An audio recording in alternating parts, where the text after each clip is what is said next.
The clock is ticking. The deadline's approaching. The phone calls are off the charts, and we don't get to sleep anymore for the next 5 days. But you know what, Sean? I wouldn't have it any other way. Neither would I. Things have been quiet the last day or so. Expect them to heat up until the trade deadline. Phoenix Coyotes seem to be one of those teams that want to make a splash this deadline.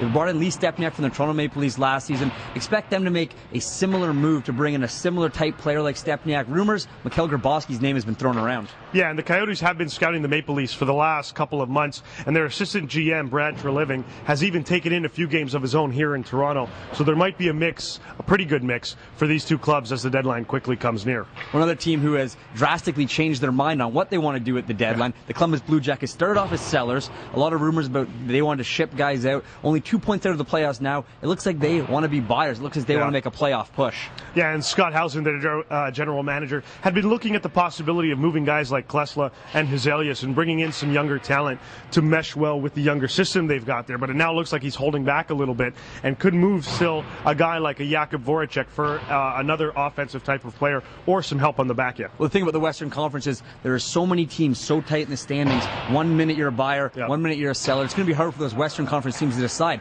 Do they want to ship guys out? Do they want to bring guys in and make a playoff push? I think right now we're seeing teams, as it gets closer to the deadline, decide whether or not they want to be buyers or sellers. Yeah, and I think the biggest thing for the Blue Jackets right now is the possibility of them making a hockey-type trade, like we saw with the James Neal deal and Alex Goligoski. Goligoski was someone that the Blue Jackets wanted to bring in, and were using Voracek as bait. They could go after a similar type player now. Well, the Rangers looking to make some sort of a trade, whether it's a hockey trade for the future. They're looking to bring in a top six forward, just about like every other team in the NHL, it seems, at this trade deadline. Rumored to be Alex Hemsky from the Edmonton Oilers. They're very interested in him, and obviously Brad Richards would be a great fit there with Marian Gaborik.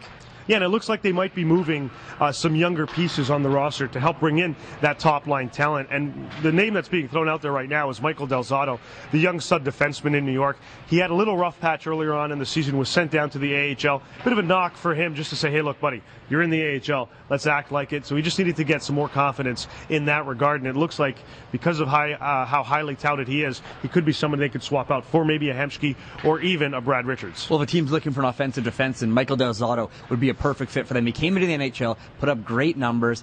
Teams will look at that and say, look, this is a guy that can come into our blue line. He can run a power play. He can move the puck around. He can distribute. And that's what a lot of teams are looking for. And I think that might warrant some good return. Absolutely. Could something work out for Richards or Hemsky? We're definitely going to find out as the deadline only a few more days away. But stick with us here on the fourth period for the next little while as we break down the NHL trade deadline, brought to you by Budweiser.